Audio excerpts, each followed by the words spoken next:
Good morning, good afternoon, good evening, depending where you are.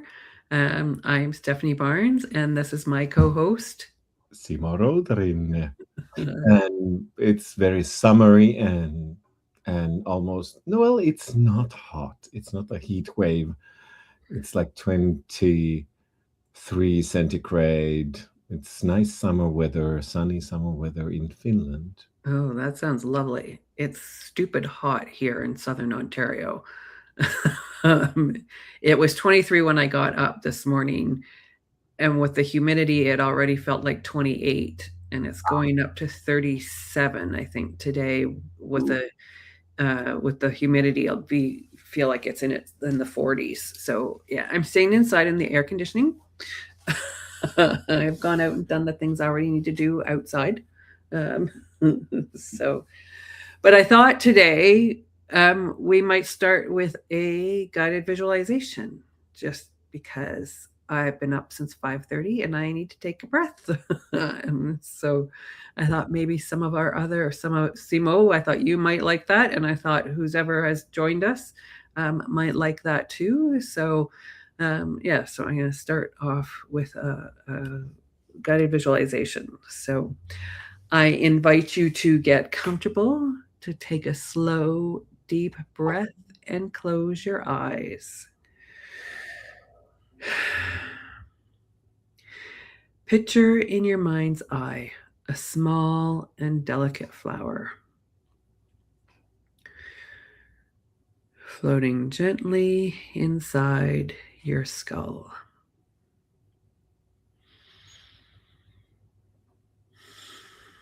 Just behind the bone of your forehead.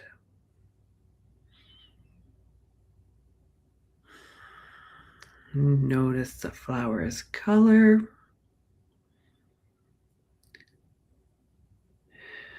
its shape,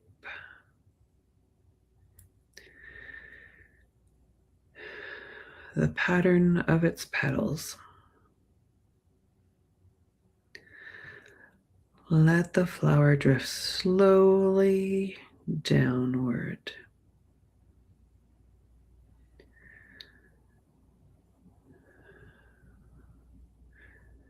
Gliding gently down your throat towards your rib cage.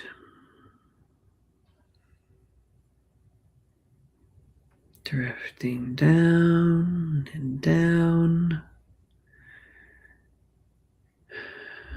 between your lungs, downward, gently downward, coming to rest in the lowest place in your abdomen.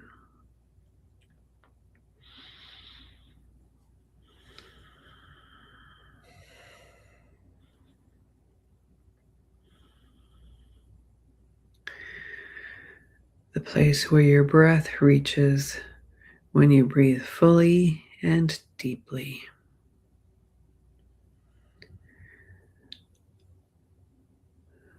A quiet touch of color deep in the darkness of your abdomen.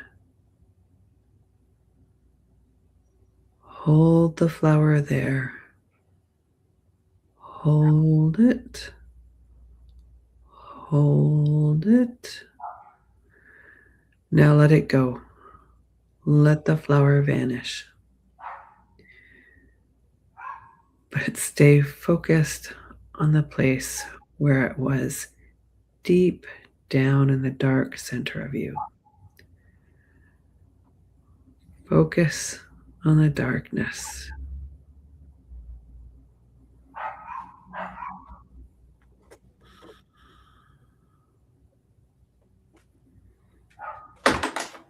Now, when you're ready, and only when you're ready, open your eyes and come back into our virtual room.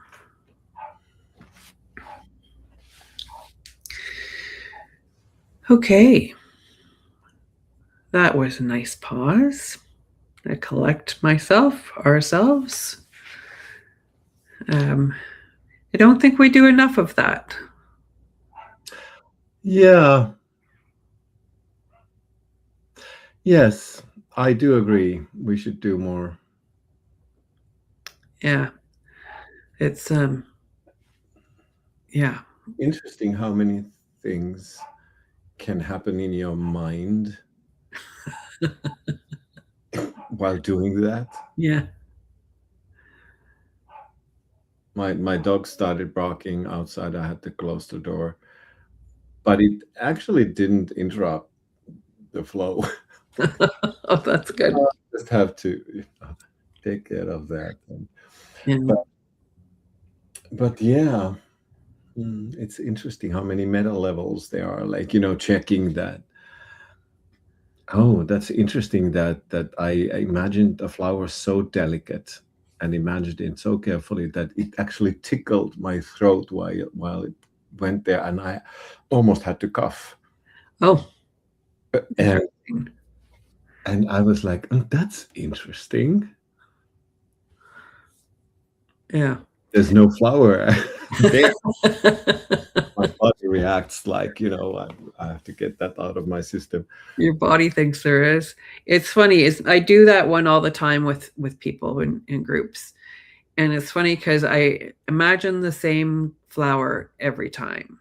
Oh, isn't that interesting? Yeah, it's a little purple flower with white stripes every time. So I don't know why it's that color, why it's that flower every time. Every time. And I have probably done that visualization hundreds of times at this point. So yeah, that's funny. And it's funny that I had one flower in my mind, but then I switched it to another. Mm, Ah. Oh, so many things yeah. Yeah. AI wouldn't do. No. No. No, AI can't have that experience. Um, can't do that. So yeah, it's one of the speakers at the Knowledge Summit Dublin talked a bit about making space, and and it's a Japanese term called ba, and I'm not going to do it justice because but it's about making space for knowledge sharing and creation and this idea of space. It's yeah, it's like I say, it's not. I'm not going to do it justice. The proper definition, but that's what it's about is making space for reflection, for contemplation. Certainly, I think for me that's part of the knowledge creation and curiosity is taking that breath Mhm. to what am I supposed to be doing now? What's the problem we're trying to solve? What tools might I need? Is this Yeah. a problem I could give to AI and make it easier for myself? Do I want to make it easier for myself? You know, there's stuff there's problems with that. And Well, I think what you're now talking about to me, I was just thinking of critical thinking. right. And, actually, I think we should need a new term, like deep thinking, or like the feel of thinking, or intuitive thinking, or Yeah. because it's like, I think we would benefit from thinking about thinking more now when AI is coming and has come already, because it's like it's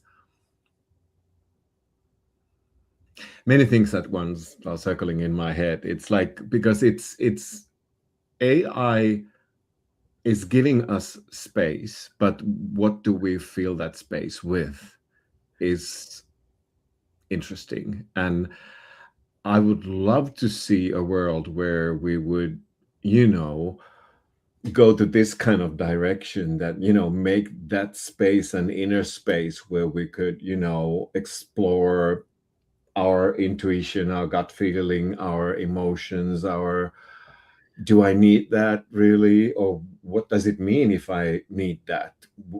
What does it tell about me when if I really need that? And kind of a reflective space, reflective thinking. Yeah. And the cynic in me says that, well, dream on. That's not going to happen. We're just going to be burdened by more tasks to. Well, and a lot of people are uncomfortable with the silence, with the space, right? That's We've true. become accustomed to doing, going, always being in motion, in part because of the technology, not necessarily AI, but the phones, because Yeah, and dopamine. and we talked about this a bit a couple of weeks ago, or maybe last week, I'm gonna say a couple of weeks ago, about being bored, um, and the importance of being bored, um, and having that space. Boredom comes when there's space, when you're not filling it with things. And So boredom is kind of the first step to meaning making, to really, or if you think of like creating values, yeah, like what would be meaningful if I would, start doing something, what would be something worth it, yeah, worthwhile. yeah, yeah, yeah. Boredom is kind of a friend. I'm kind of enjoying every moment when I feel like, oh, I'm bored. I think that's a wonderful state uh, Yeah, to be in. yeah. It's very creative. Yes, yes. Creativity definitely comes out of that, out of Yeah, boredom. yeah. So Oh, I got nothing to do. excellent. I love those days. I start to paint, or I bought some wool recently, start to knit. It may take me forever to knit the scarf I'm planning to knit, but I know, yeah, that's for boredom, to keep my hands busy. But it's very meditative. Yeah, So, I keep thinking I was like actually cleaning up my nightstand, night table, mhm. because we are rearranging our bedroom, and I found strange stuff inside, like decades old poems I have written as a young adult or teenager in my night drawer. Oh, I mean, why have they ended up there? Because I didn't kind of know they were there. And now I feel like I saved them. I didn't, relocate them. I saved them there. And there's a meaning to that. I must, take time and, read them through. I actually leafed through yeah, some of them. yeah. And I was mixed with having mixed feelings of, compassion for the younger self and a little bit shame and like, oh my god, and it is really interesting. Yeah. And I have a small book, a notebook there to its title is nightly thoughts or Mm. something like that. Its meaning was that if I have trouble getting sleep and Oh, there's things circulating, it's like ideas coming, yeah. I would write them down, but I didn't remember I had it in my drawer. So that's about that. I don't know, Did you but I share your saved poems? them. Mm. Did you share your poems with anyone, with your wife or anything? Or just put them back in the drawer? No, no, no, not actually. No, no. We were kind of like we were busy doing stuff. We Okay. didn't have space. Okay. I felt that Yeah. there was no space for that. Yeah. Maybe I That's should, because there were some of them were really funny. yeah. Oh, okay. Yeah, no, that made me think of a exhibition I did in Berlin when I lived in Berlin with a poet, um, and paired his poems with my paintings. It was really nice exhibit. But he had never shared the poems before, Oh, um, so it was a bit difficult for him. So oh, oh, yeah. I can relate to that in a sense. yeah. I I shared. I wrote. I was a. I won a poetry contest when I was like 17, Hmm. 18. And then I was like, there was this publishing house that they actually got interested in me, Oh, cool. and I had this one of the like established poets in Finland, Arja Tiainen, to coach me. Wow. Well, that's cool. Yeah, but nothing came out. Um, Like, oh, and I'm if you think of like thinking of thinking, and what's in our minds and what's AI doing, what kind of cognitive processes it's doing, or we are doing, or or capable of. I think I didn't become a poet because I, I had a too difficult childhood, so I was dissociating uh, like the real stuff, the meaningful stuff. right. So I couldn't open up to kind of use the personal content to mobilize that authentic content. Yeah. I knew how to write poems, and the form was good, and rhythm and the use of words, a vocabulary, that's good, but it was kind of empty. It was like AI would have written that.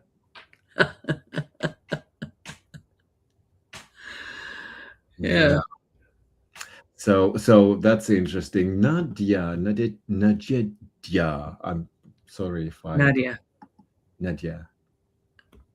Yeah. Yeah. Nadia and I talked yesterday. Nervous system of people. How are we changing? Well, if social media has already done stuff to our nervous system and we are worried about that, well, AI is not it's different. I think the worries that what it's doing to us is on a higher level, because not from notifications and the fear of missing out so much as the fear of our jobs going away, or fear of, yeah, I think there's a lot of fear around it, concerns about privacy and that kind of Mm. stuff. So I see I now I have no research to back me up. I could, you know, I think I think explain. we I think we will know in a decade or two. Yeah, I'm not sure it'll take that long. I think there's some impacts with, and we were talking about this before we got started, the entry level jobs disappearing, and how are we going to learn how, Be an expert in the future. yeah, how are we going to, what's the next generation of experts look like if they haven't got the first rung on the ladder, you know? But if one of the things that social media did is it hooked our brain on dopamine, Yeah, like short, like easy dopamine shots. yeah, AI is not exactly doing it the same way, but it's but in a way it is being very like polite, almost empowering in its way of speaking to us Yeah, yeah, usually. yeah. From that perspective, I think it's more insidious because it makes you think it's your friend, because of the politeness, because it's become like a human. Uh, Hmm. I'm forgetting the word I want to use. Anyway, it doesn't matter. But it's people date their AI bots and have whole relationships with them, and that concerns me.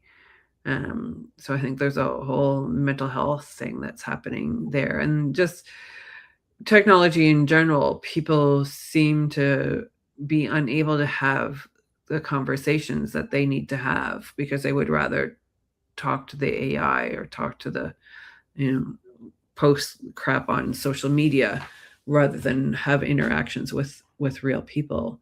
Um, I think about some of the challenging discussions, um, where you learn about yourself, you learn how to interact with people and how to coexist in the world, and those Yeah. are being taken away by AI, Well, which is always agreeable. it seems like we can be either scared or hooked onto other people's reactions. Like if we get praise, we can get hooked on that. Sure. If we get like rolling eyes, we are kind of like depressed or anxious about that. So originally, like Facebook was hooking us with the thumbs up stuff Sure. and I, the likes, Yeah.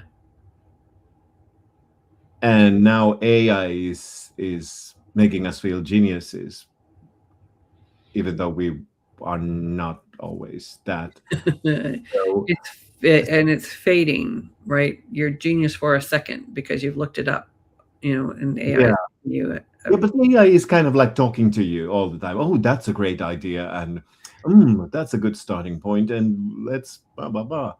yeah. But what I'm coming to is that wouldn't it be a good time for us human beings to think of how could we hook each others up by being more solutions focused, being more supportive, being more empowering towards each others, and concentrating on not so much what we are saying, but how do we react when other people are talking. I mean, because that's why people are going away from real interaction to machine interaction, because they can be sure that nobody's rolling their eyes to them. Well, yeah, they're not gonna be embarrassed because they don't know, or Yeah, and there's no like, come on. yeah, There's no like, racing faces, racing. Mm, yeah. There's nobody going, I don't believe you just said that. yeah, because it's like it seems like people are so much socially afraid of the shame that's or the reactions that other people might have. Yeah, there's so much. I think I think this has been one of the things with social media, this looking for belonging, right? Uh, That's what we are looking for, being human beings. yeah, and it's made it possible and also separated us at the same time. Isn't that clever? Yeah, not To play on on the basic needs, and to hook people up with yeah, those and steer them away from each other's. Well, it sounds like, it sounds like hell to me. Yeah, The sign of the times, it's like, I don't know, it sounds bad when you. yeah, I think it is bad, but because I think we are social beings, We are. I know, and the technology is dividing us and separating us and putting us all in our little rooms.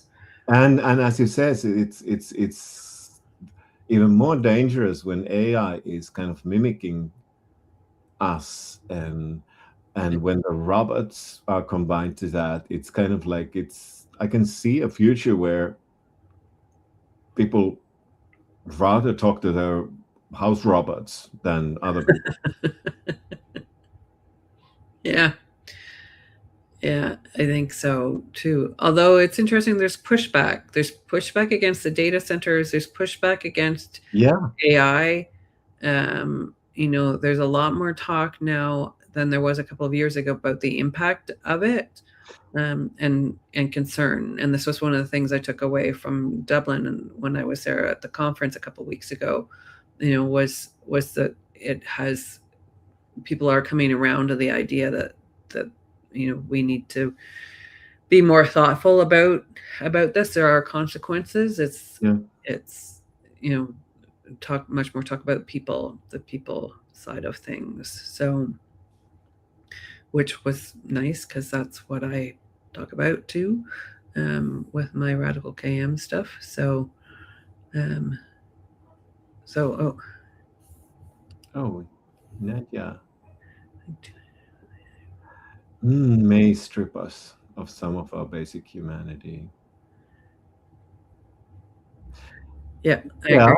I'm afraid of that too. That's a possibility. Yeah, And and and on the other side, AI can also help us to be more humane. For example, if you receive an email, you have hard times to respond constructively, that you would like to write immediately, that trip over a knife or something like that. yeah, AI could help you to be more constructive, suggesting you more constructive choices of words. yeah, I do believe that it's also, there are good possibilities there too, but yeah. But but I we, think it's important to be thoughtful about how yeah, we're using it, not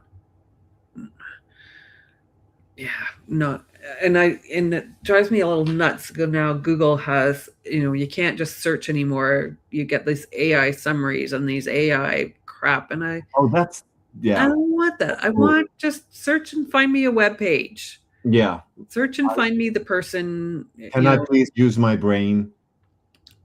yeah, let me use my I don't want the article necessarily. I want to find the person doing the research in this Yeah. area. I don't want a summary of the research. I want the person, I don't want these stupid summaries all the time of crap.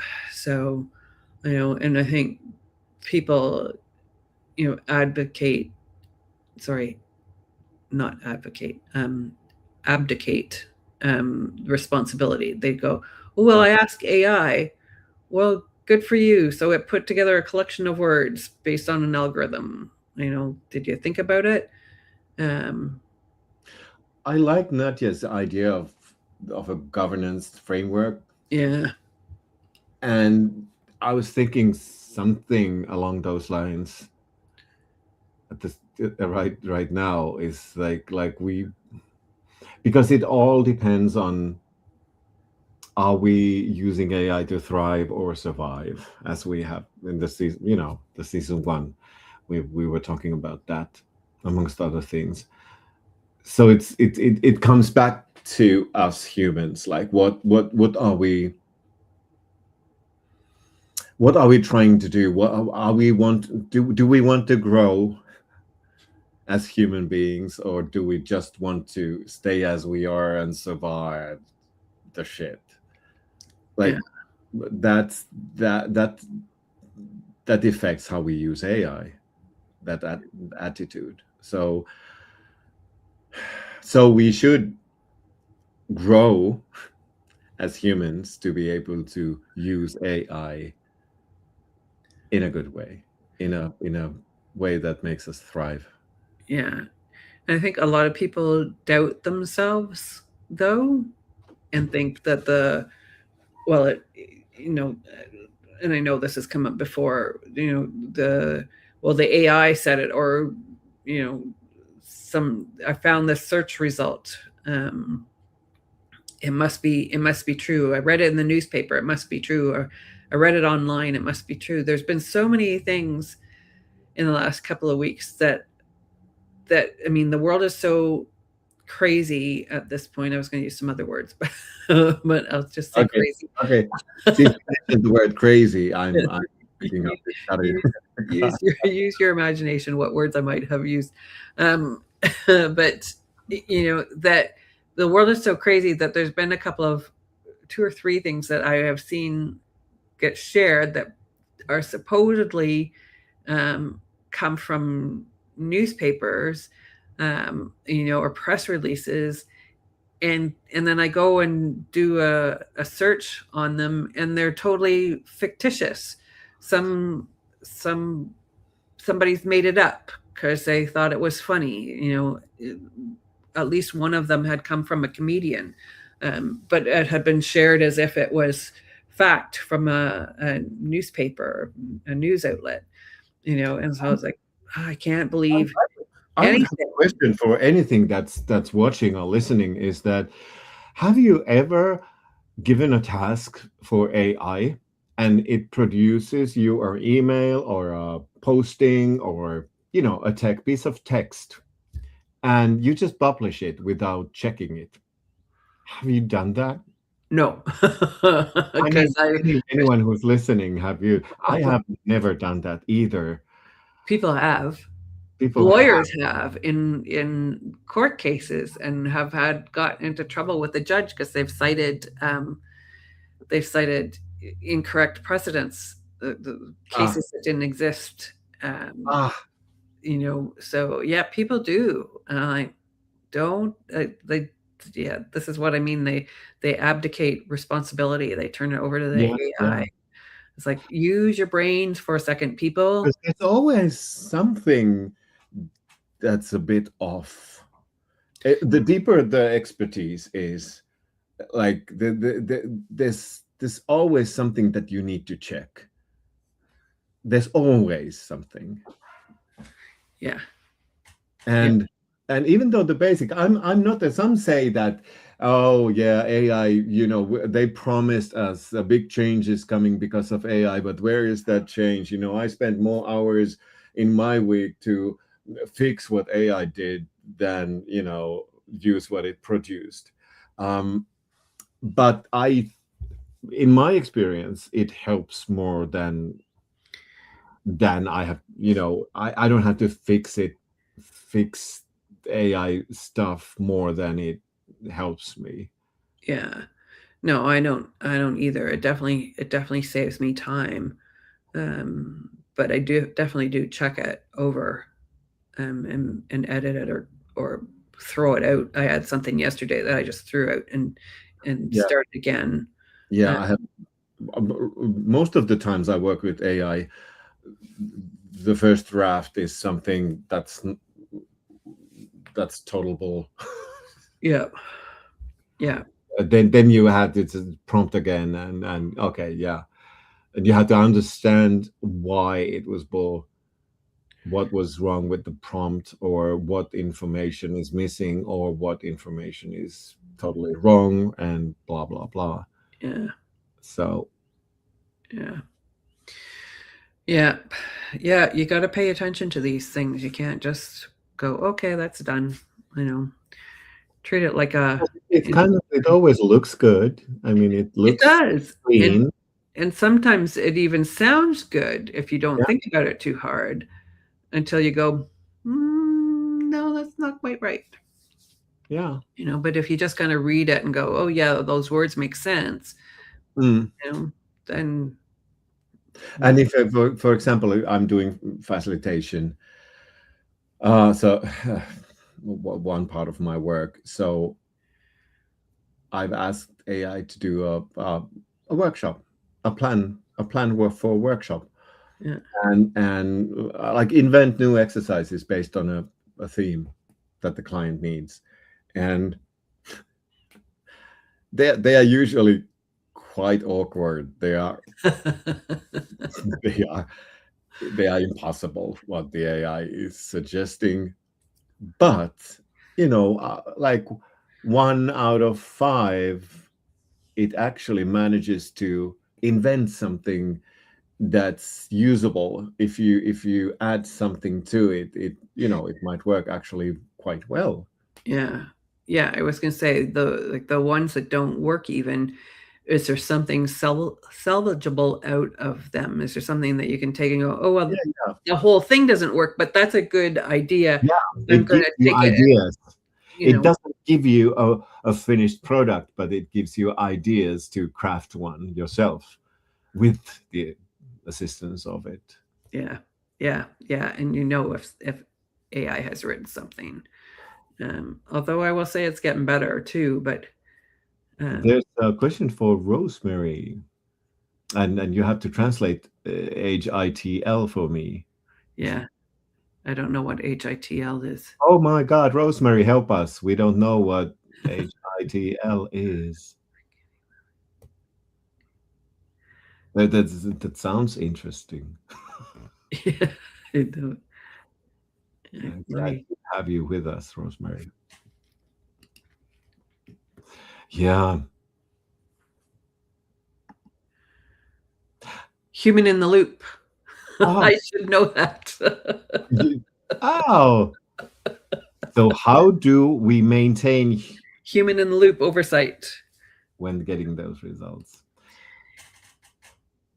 I I think we need to reinforce. Yeah, I think what Nadia now writes is I think AI is its best when you have a client and you know the needs of the client. You have a text, you have maybe some text the client has sent to us, or notes that you have taken from the meeting, and then you know the client's needs, and then you want to use a framework with those needs. Yeah, AI is good to connect the dots. Yeah, Yeah, but you have to watch it too. it was not bad. A good starting point. Yes, Nadia, I Yeah, I do agree. you have to watch it. Because I have a framework in my Radical KM stuff, and it assigned different meanings to the letters in the framework. So I shortened it to Magic SH, and then it changed the meaning of some of the letters, even though it had the original article and the meanings that I had. Well, yeah, it does that. It does that. Yeah, because it's an algorithm. Because it was Yeah. an algorithm. So yeah. And it made a stupid mistake also, because I'm working now with the new company called Alma Novia, Mhm. and Claude persistently calls it Almanova Oh, without an I. And I'm like, please correct that. Remember that. Remember the correction. And it doesn't remember that. yeah. Oh, Kari is asking, like, do you publish your raw thoughts? Those may be a result of your own limited language model. Liminal, limitless. Languages do change when we feel more, since feeling feeds action. Yeah. I like that. I did a workshop for university lecturers where it was about teaching with video, like how to make videos that are for the students, Right. that are good in many splendid ways. And actually, one of the things that I recommended them was, they were university lecturers and experts of their field. I said, please make a video with a theme that you don't prepare at all. just think out loud Yeah. and send it to your students so they can see how a mind of the expert works when given a theme. Yeah. And they were really, really actually excited about the idea. I hope they tried it. That's interesting. uh, Oh, Rosemary, I have, yeah, I have never sent anything like unread or unedited at all. No, unedited, yes, but I have checked it. yeah. Yeah. But yeah, I think it's safer to check because sometimes Yeah. it does It does weird it things. does it could do that. Yeah. Yeah. It- Yeah. yeah. Yeah, it does that too. Yeah. Yeah. It It doesn't have the judgment, the context, so it gets lost. So lost in the maze. yeah. So how do we encourage people to be more thoughtful in their use of AI? How can we encourage people to be thoughtful even without AI? Without AI. Yeah, like I am thinking like just walk away. And it's interesting because I keep getting emails from Claude about the Fable, the and they've extended the trial, whatever. And I haven't used it. I don't feel like I have anything complicated enough to use it for. Well, Uh, I have used it just for ordinary stuff. okay. I'm like, it's like, well, well, for example, we have guests coming and next weekend, and I asked the famous Fable 5 to write me a menu for the weekend for 6 adults and 3 kids and blah blah blah. Yeah. And it did a good job. Did it give you a better answer than if you'd used one of the other I models? don't know, I didn't compare. Okay. But it did something that surprised me because it's like I'm a Mac user, so it suggested to me that should I do the grocery list to the reminder app. Oh, So oh, I can kind of like check boxes when I have bought something. I can kind of like check, take it away from the list. Check. yeah. And I didn't think of that myself, but it's Okay. and it's a good suggestion, I Oh, think. that is interesting. And I don't use one of those apps. I have been. This was in Berlin. I would get behind during the pandemic, um, and get behind people in the grocery store that are using one of those apps, and they clearly don't know where anything is in the grocery store. They're more paying attention more to the app than what aisle they were walking down or where they were going. It used to drive me crazy Yeah, because I I also have a paper list and mhm. I write stuff on it during the week or in between grocery shops Do because I you do you write them?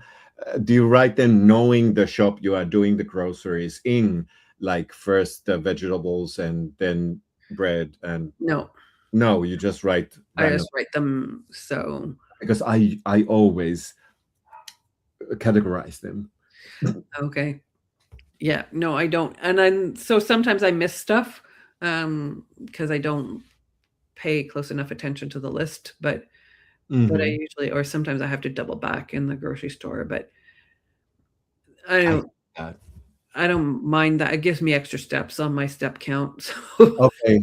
Well, I have to drive like 20 kilometers to the nearest shop, so oh, that's oh, why yeah, that's see, it's why a I 5-minute walk for me. That is one of the things I but like about then one. you don't have to mind. Yeah, Yeah. yeah, and this is why now I'm back to grocery shopping a couple of times a week, like I did in Berlin, because I can, because it's 5 minutes away. Although today I'm not. I could have gone today, and I'm not going because it's going to be too hot. And I'm not going out in it. I'm staying in the air conditioning, but I'll go tomorrow morning. It opens at 7. So, but yeah, but the thing with the AI, it's like just walk away, And I think it comes back to something I was starting to say a few minutes ago.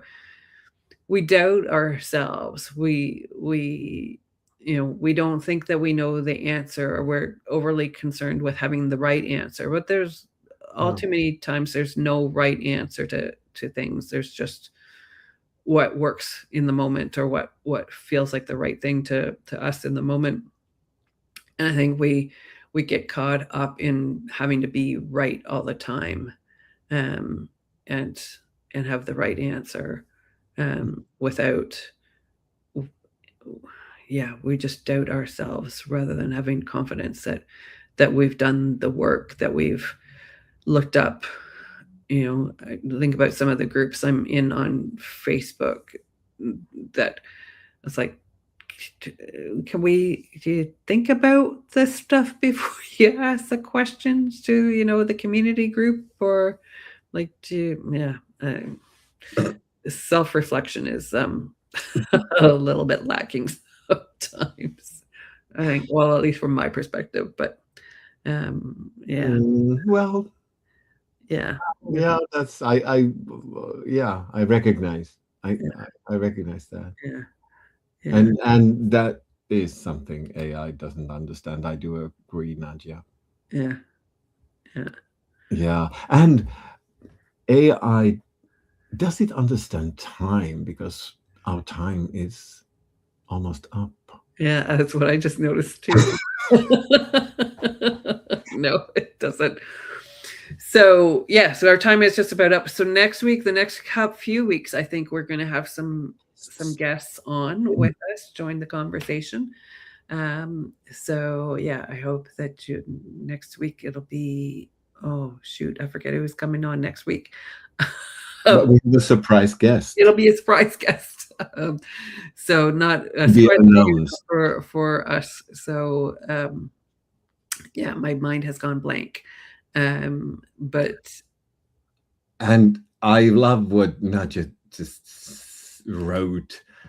I was about to say, and you take the right decision, and that's also because, like, we have different forms of knowledge. We have embodied knowledge. We have, it's like we are built with stuff, with memories, and sometimes our body knows what to do. Even our mind doesn't. yeah, and sometimes we have the gut feeling. We know what to do next, even though it doesn't make any sense.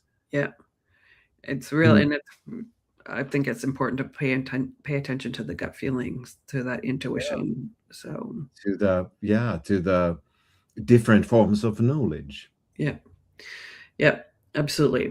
So we'll pick up next week with our guest, and we'll see where it takes us. And see where it takes, as always. Thank you for joining us and sharing your thoughts and joining the conversation, and we'll see you next week. Bye.